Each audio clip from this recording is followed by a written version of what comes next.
मी शिवाजी भालेराव, माझी पत्नी सारिका उभं टाकलेली आहे. तरोड्यामधून आम्ही प्रभाग क्रमांक 1 चे आहोत, वंचित काँग्रेसचे उमेदवार आहोत. अचानक प्रचार संपला येऊन बसलो. बसल्याच्या नंतर अचानक 3 मोटरसायकलीवर हत्यार घेऊन तलवारी होत्या. एक गाड्या त्यानं एकदम आल्या तलवार मारायला गेले. मी डिफेन्स मध्ये खुर्ची गेली, खुर्ची तुटली, तलवार कंप्लीट माझ्या मानावर बसू लागली.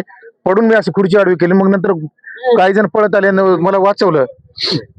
त्यांच्या चप्पल बुटी तर पडलं. कसा उभं टाक हे करतोस, उद्या प्रचाराला कसा निघतोस, तुझा बियाणी करून टाकू म्हणून मला म्हणले साहेब.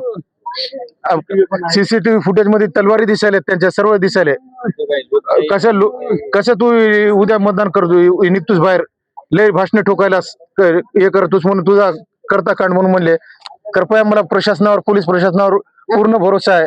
आमच्या गरीब उमेदवाराला आम्हाला न्याय द्या. मीडियाला एक विनंती आहे की मी कार्यकर्ता आहे, प्रत्येकाच्या सुखादुःखामध्ये जाऊन जाणार माणूस आहे. समाजासाठी सगळ्याला कुठल्याही वेळेवर जातो. मात्र माझ्यासोबत असं मला वाटलं ना, एकदम जर खुर्ची जरी आडून केलं नसतं माझी मुंडी उडाली असती साहेब.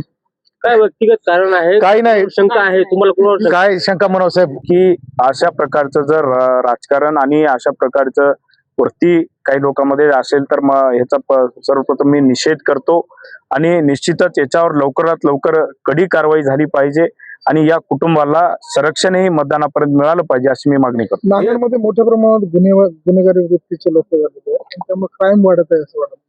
निश्चितच अशा प्रकारचे गुन्हेगारीचे वृत्तीचे लोक या ठिकाणी फिरताना दिसत आहेत. त्याच्यावरही लवकर आवर घातला पाहिजे आणि अशा लोकांना वेळीच आपण जर अटक केली तर योग्य मेसेज सर्व शहरामध्ये या ठिकाणी जाईल.